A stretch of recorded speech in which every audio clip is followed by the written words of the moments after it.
여러분은 다음 문항 중 몇 가지나 해당이 되시나요? 건강을 위해 매일 종합 영양제를 한 움큼씩 먹는다.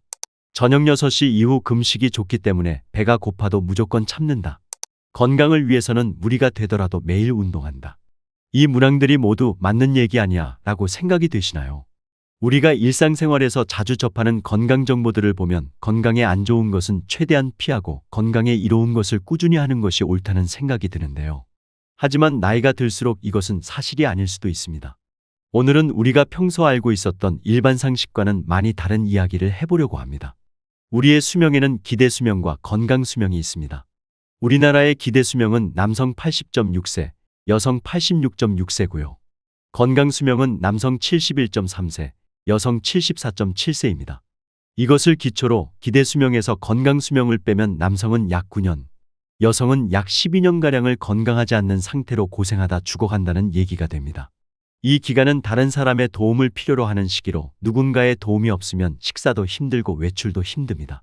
심지어 대소변까지 받아내야 하는 경우도 많은데요. 이처럼 80세 이후가 되면 70대와는 완전히 달라집니다. 어제까지 가능했던 일이 오늘은 갑자기 안 되는 상황이 생기기도 합니다. 어제까지 아침 일찍 걷더니 일어나 건강을 위해 스트레칭도 했는데 오늘은 일어나서 팔다리를 돌리려고 하니 갑자기 이게 안 되는 겁니다. 팔이 천근만근 무거워서 드는 것조차도 못하게 되는 암담한 순간을 맞게 되는 나이입니다. 또 어느 순간 치매인가 하는 생각에 자신감을 잃는 일도 생기게 됩니다. 딸과 함께 병원에 다녀오면서 잘 챙겨 먹으라고 약봉지를 줬다는데 아무리 생각해도 약봉지를 어디에 두었는지 기억이 안 나는 것입니다.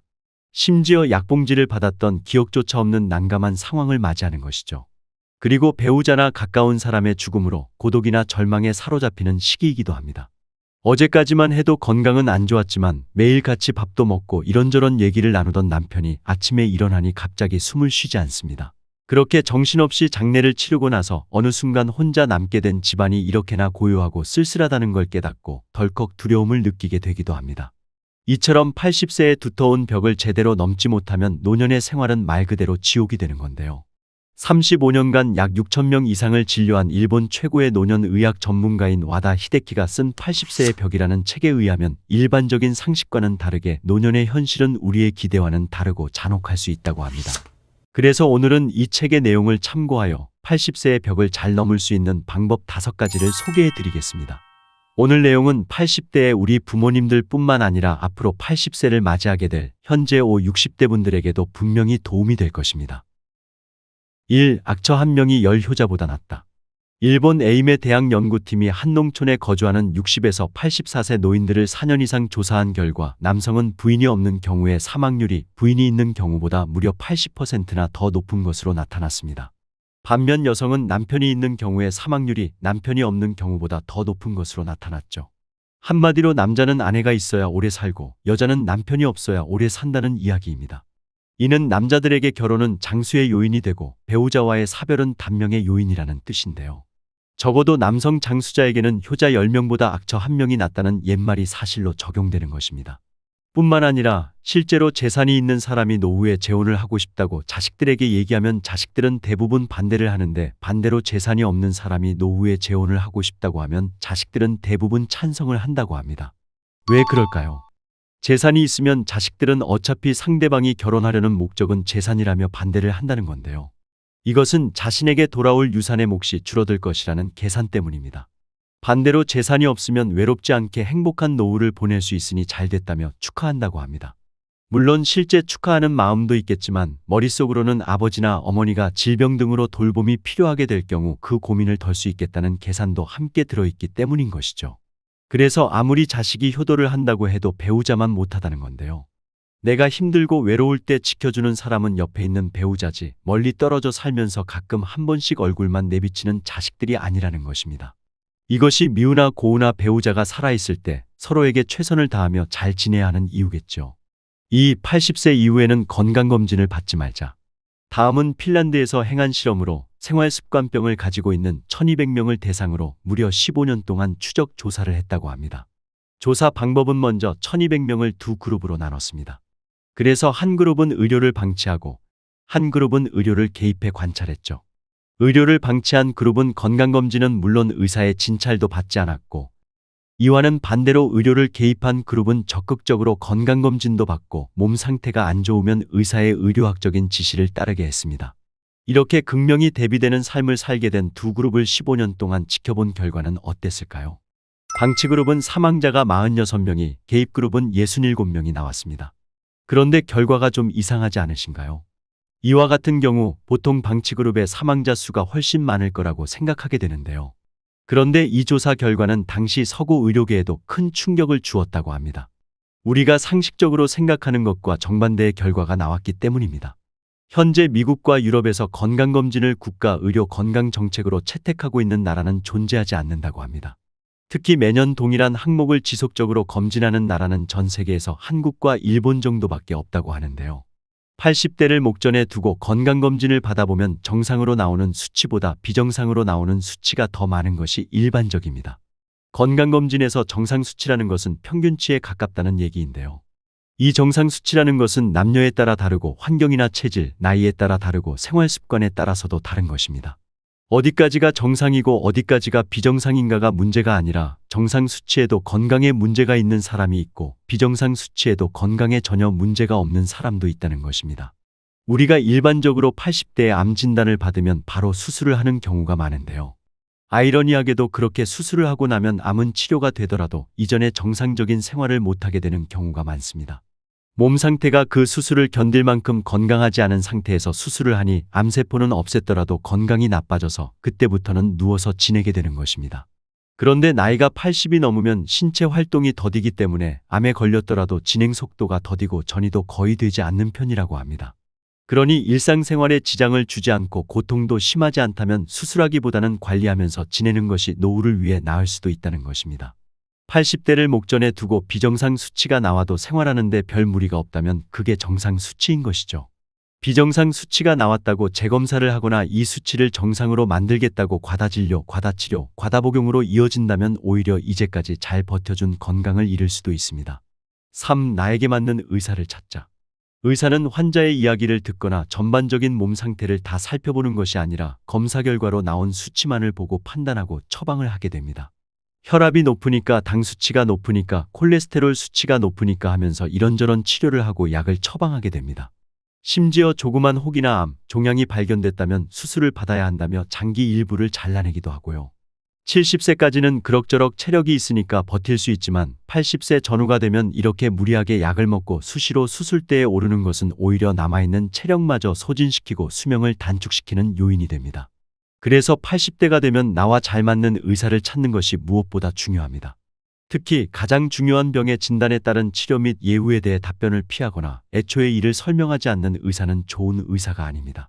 생각보다 많은 의사들이 환자에게 가장 중요한 진단 및 치료에 대한 정보를 잘 주지 않습니다. 과마다 차이가 있긴 하지만 심지어 진료 기록에도 이를 작성하지 않는 의사들도 많습니다. 또한 나는 수술을 원하지 않는데 수술 외에 방법이 없다고 딱 잘라서 이야기하는 의사도 무조건 믿는 것은 좋지 않습니다. 교과서적인 수치와 검사 결과만 믿고 환자 개인이 느끼는 몸 상태는 생각하지 않는 것인데요. 이런 의사는 자신과 맞지 않는 의사니 피하는 것이 좋습니다. 그렇다면 좋은 의사는 어떤 의사일까요? 내 몸의 현재 상태에 대한 이야기도 잘 들어주고 같은 검사를 절대 중복으로 시행하지 않고 최소한의 검사로 최대한의 정보를 얻는 의사라면 자신과 잘 맞는 의사일 수 있습니다. 따라서 조금이라도 젊을 때 이 병원 저 병원 다니면서 많은 의사를 만나보는 것이 중요합니다. 나이가 들면 본인과 잘 맞는 병원과 의사를 알아두는 것이 무엇보다 중요하기 때문입니다. 4. 약은 최소한으로 먹자.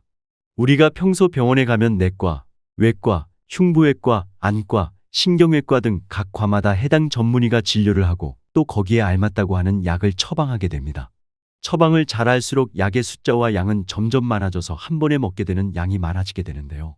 하지만 이렇게 되면 약이 되는 것이 아니라 독이 될 수도 있다는 사실을 반드시 기억하셔야 합니다. 특히 이런 장기별 전문 진료 체계는 60대까지는 효과가 있지만 80대 전후에는 별로 도움이 되지 않습니다. 예를 들어 순환기 전문의가 진료를 하고 나서 콜레스테롤 수치가 높으니 낮춰야 한다고 했을 때 콜레스테롤 수치를 약으로 낮추면 면역 기능이 저하되고 암이 진행되기 쉬우면서 감기나 독감에도 쉽게 걸리게 됩니다. 혈관계 이상으로 죽는 것이 아니라 자칫 암이 진행되거나 폐렴으로 죽게 될 수 있는 것이죠.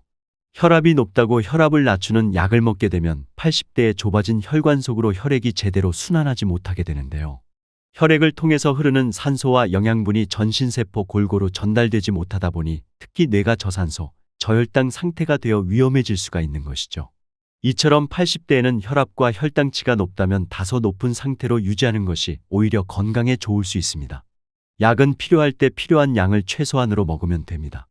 노년이 되면 약을 만병통치약으로 여겨 여러 가지 약을 매일 시간 맞춰 규칙적으로 돌아가실 때까지 드시는 분들이 대부분이며 그렇게 먹는 게 당연하다고 믿지만 이렇게 여러 가지 약을 장기간 복용하는 것이 정말 효과가 있는지에 대해 의학계에서도 확실히 조사된 결과는 없다고 합니다. 할 수 있는 건 계속하자. 80세 초반이 되면 급격히 늙는다거나 돌아가시는 분들이 많다고 합니다. 이런 분들 중에는 80세가 되면서 이제 80이나 됐으니 무리하지 말아야지 하며 그동안 해왔던 일들을 그만두시는 분들이 많다고 하는데요. 이처럼 나이가 들었다고 스스로 할 수 있는 일들을 제대로 안 하고 멈추는 순간 순식간에 늙고 세상과 이별하게 될 수 있는데요. 운전면허증 문제도 마찬가지입니다. 최근 들어 뉴스에서 노년 교통사고에 대한 기사들이 많이 나오곤 합니다. 실제 교통사고 현황을 살펴보면 80대 운전자가 일으킨 사고도 있지만 20대 운전자가 일으킨 사고가 더 많습니다. 그러나 20대 사고에는 사람들이 별로 관심을 가지지 않지만 80대가 교통사고를 내면 언론에서는 큰일이라는 식으로 기사화를 하는 것이죠. 고령이 되면 노쇠해지고 신경이 둔감해지며 순발력이 떨어지는 것은 맞습니다. 따라서 사고 위험률이 높아지는 것도 납득할 수 있습니다. 하지만 이것이 법제도로까지 시행되어야 하는지에 대한 방어 의견이 나오고 있는 것이죠. 나이 들어 운전면허증을 자진 반납하면 지원금을 주는 제도가 있다 보니 면허증을 반납하시는 분들이 있는데요. 운전면허증을 반납하면 아무래도 외출이 줄어들게 됩니다. 그러면 그 순간부터 뇌 기능이 급격히 퇴화되고 인지기능 또한 저하되면서 치매의 진행이 급격히 빨라질 수 있습니다. 그러니 너무 장거리가 아니라면 내가 매일 다니는 우리 동네 안에서는 가능하다면 운전도 계속하시는 것이 좋습니다. 그 외에도 내 몸이 허락하는 한 내가 할 수 있는 일은 꾸준히 계속하시길 권해드립니다. 또한 행복한 노후 생활을 보내는 가장 중요한 방법 중 하나가 노후에도 배움을 지속하는 건데요. 80세가 넘었다고 집안에만 계시는 것은 수명을 단축시키는 지름길입니다. 나갈 일이 있으면 나가시고 하던 일도 계속하시고 무언가에 흥미를 갖고 죽을 때까지 배우는 것이 좋습니다. 오늘 내용 도움이 되셨나요? 도움이 되셨다면 주변 지인분들께도 오늘 영상 많이 공유해 주시고요. 저는 다음 시간에 시니어분들께 더욱더 도움되는 정보로 다시 찾아오겠습니다. 오늘도 끝까지 시청해 주셔서 감사합니다.